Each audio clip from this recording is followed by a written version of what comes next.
Hello, everyone. Welcome to our sustainability presentation titled The Modern Tobacco Industry and the Market Response. My name is Eric Shen, and I'm accompanied by my colleague, Ananya Nandiraju. So what we'll be covering in this presentation today.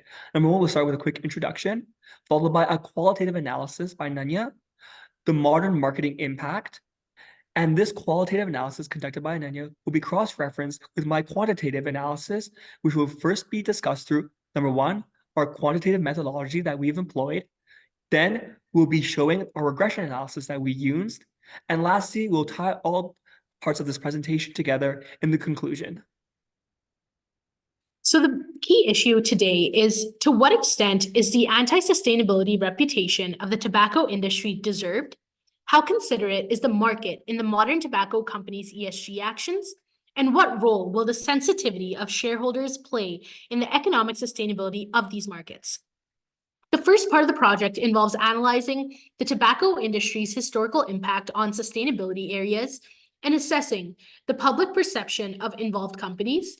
The second half of this project entails quantifying economic sustainability by conducting regression analysis on ESG scores and abnormal returns, utilizing Refinitive's database. We will then assess market sensitivity to ESG actions to gauge economic sustainability. First off, let's dive right into the qualitative analysis. So the two main areas that we will be focusing on are the societal and environmental impacts of the tobacco industry. So roughly 2,000 years ago, the tobacco usage was first seen in the cultural ceremonies in the Americas. Moving ahead to 1531, tobacco was first cultivated in Europe in Santo Domingo. Around the 1700s, smoking became much more widespread and an industry was developed, which led to commercializing this particular business between the 1850s to the 1900s. Around the 1920s and 30s, marketing strategies started pivoting towards promoting smoking to women. And then around the mid-1900s to late 1900s, it became common knowledge that tobacco consumption is bad, but it was disregarded due to the industry's lobbying power. So we're going to take a look at the historical marketing strategies employed by the American Tobacco Company. Now, they were successful in advertising these tobacco products to men, although there was a large growing interest to engage female consumers to increase their profits. Over the course of a few years, the company spent millions of dollars on print and radio ads to capture the attention of female consumers. Now, their top motives were profit, changing the societal norms, the emancipation narrative, and economic incentives. Through the emergence of modernity and changing societal norms, they were presented with an opportunity to tap into new markets. Now, they tried to frame cigarette smoking as a symbol of emancipation, and it appealed to women's desires for autonomy and self-validation, and it encouraged them to adopt smoking as a means of asserting their independence. So in 1926, the American Tobacco Company spent a roughly $6.5 million, which equates to around 80 million USD today, on print and radio ads. This led to profits doubling between 1925 to 1931, from 21 million to 46 million. And the number of female smokers increased from 6% in 1924 to 18% in 1935. So Hill & Knowlton was a prominent public relations firm who played a significant role in managing the tobacco industry's public image and addressing concerns regarding the link between tobacco use and cancer. They primarily did this through the creation of doubt, media management, influencing the public opinion, and political lobbying. So they worked to create doubt by emphasizing on the uncertainties and questioned the validity of research linking tobacco use to cancer. Now, they also controlled the narrative by shaping public discourse on minimizing negative publicity for the industry, and they also engaged in campaigns to influence public opinion and perception regarding smoking and health. The Tobacco Industry Research Committee was a group that was carefully shaped by Hill & Knowlton to serve the industry's collective interests, and it became central to their explicit goal of controlling the scientific discourse about smoking and health. Now, they had a public announcement about the formation of the committee, which came in a full-page advertisement run in more than 400 newspapers across the states. And this was the quote that was in the ad. So they highlight that they believe that the products that they make are not injurious to health, and they always have and will cooperate closely with those whose task it is to safeguard the public health. The first full-time chairman of the TIRC was Timothy Hartnett, who was the retired CEO of Brown and Williamson. And the press release announcing his appointment read, in part, as follows. So it's an obligation of the TIRC at this time to remind the public of these essential points. There's no conclusive scientific proof of a link between smoking and cancer. Medical research points to many possible causes of cancer, and millions of people who derive pleasure and satisfaction from smoking can be reassured that every scientific means will be used to get all the facts as soon as possible. Moving along to this second piece, the environmental impact, we see that the top 5 producers of tobacco globally are China, India, Brazil, United States, and Indonesia. Now, the primary group of individuals who farm tobacco often have low incomes, which are countered by high expenditure on inputs and land rent, and food insecurity and poverty are growing concern in many of the world's largest tobacco growing countries. And as growing tobacco diverts agricultural land that could be otherwise used to grow food, this negatively impacts these tobacco farmers.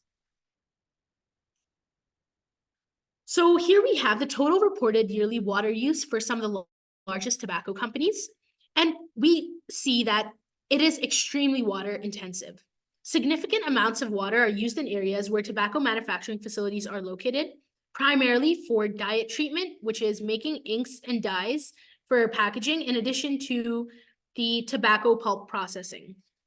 If these areas are dry, this can put severe stress on local water reserves. Next, we have the total reported yearly energy use for the largest tobacco companies. And predictably, a lot of these tobacco companies claim to be greening their energy use. For example, in 2014, in its CSR report, Altria stated that it converted coal-fired boilers to natural gas boilers at 3 of their manufacturing facilities, which significantly decreased their greenhouse gas emissions. Although natural gas is not necessarily a clean replacement, it also still has quite a large ecological footprint. So there are 3 main problems with self-reported data. Number 1, there's no shared format for reporting.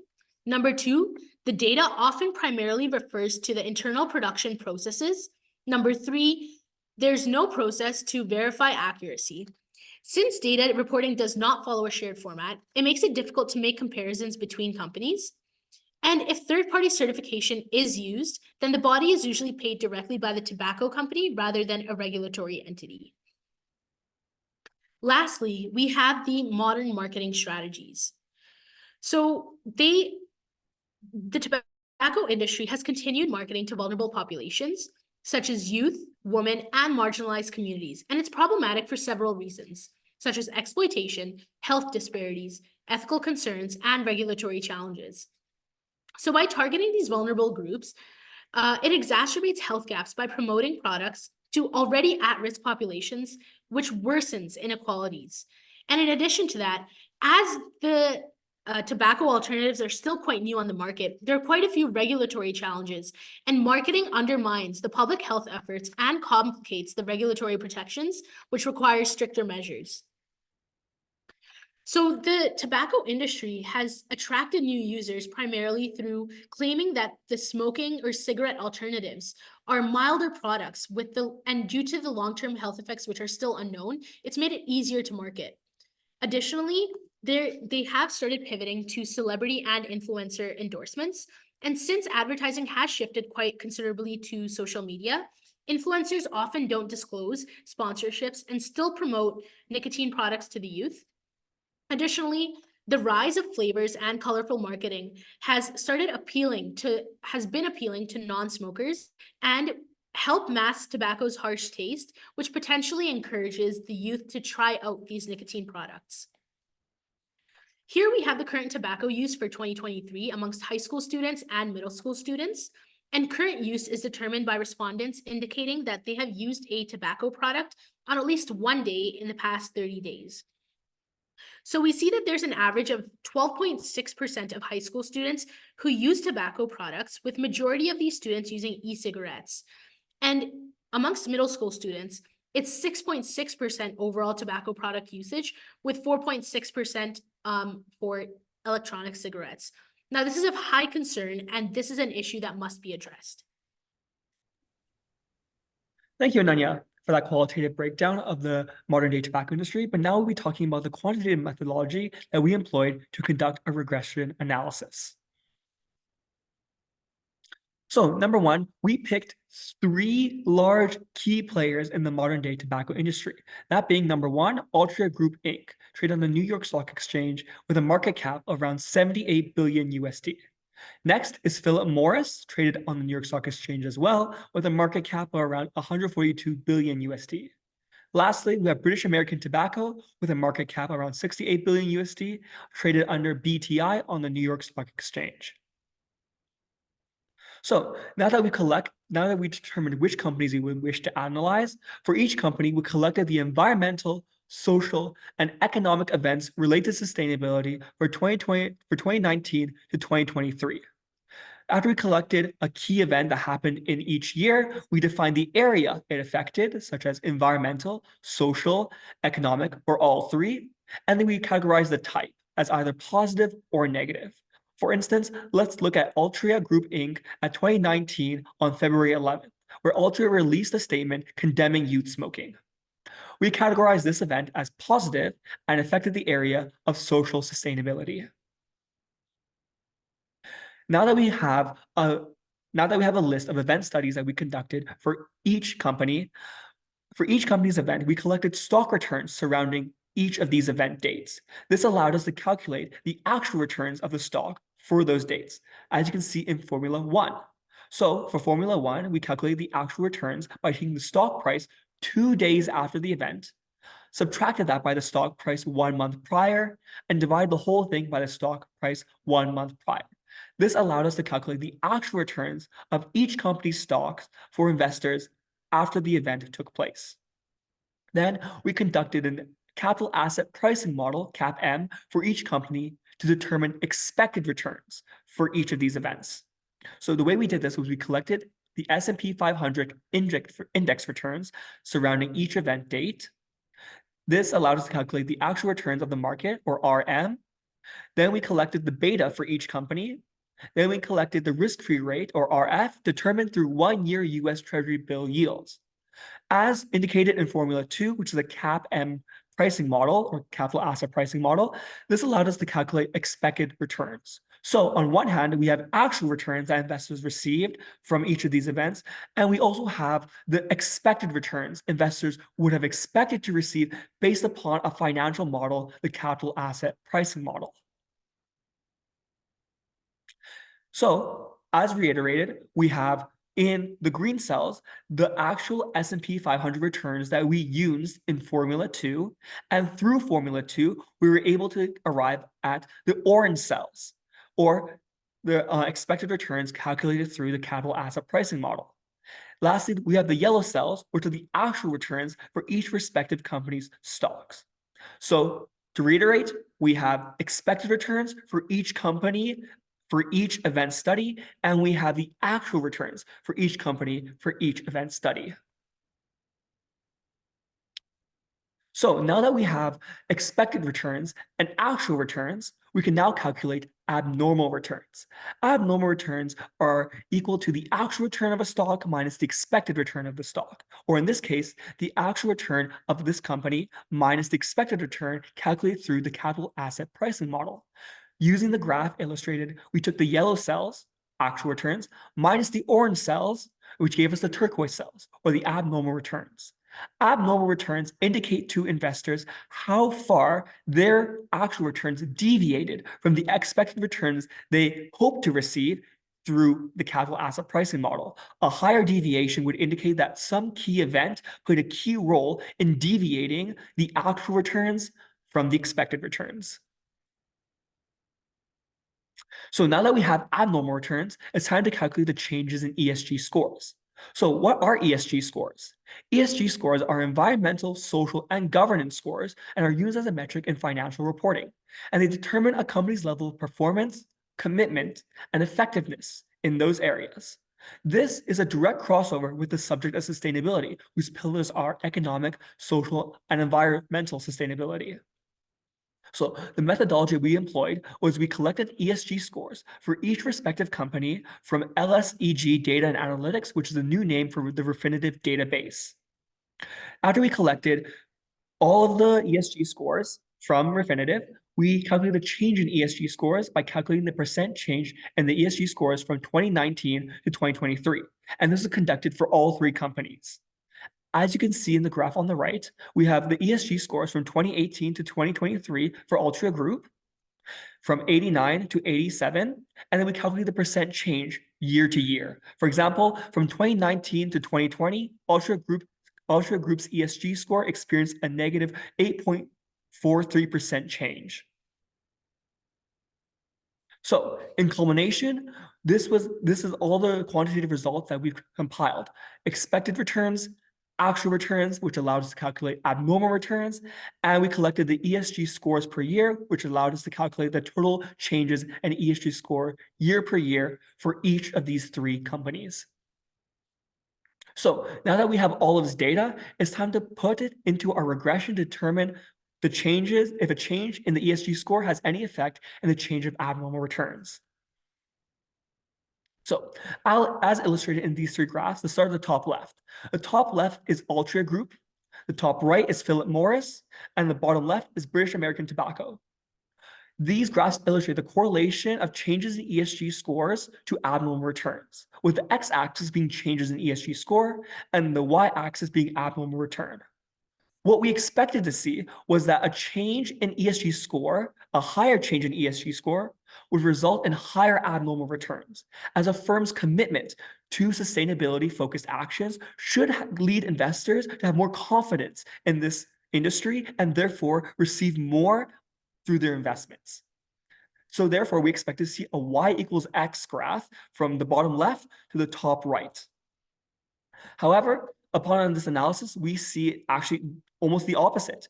For Altria Group, we have a horizontal regression line, while for Philip Morris International and British American Tobacco, we have a regression line leading to the bottom right.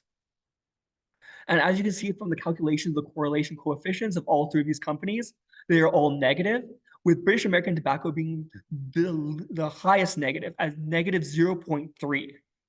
So what is the key takeaway from these results? The key takeaway is through regression analysis, buyers and sellers on the New York Stock Exchange are not sensitive to ESG-focused actions of modern tobacco companies. Rather, these actions produce less results.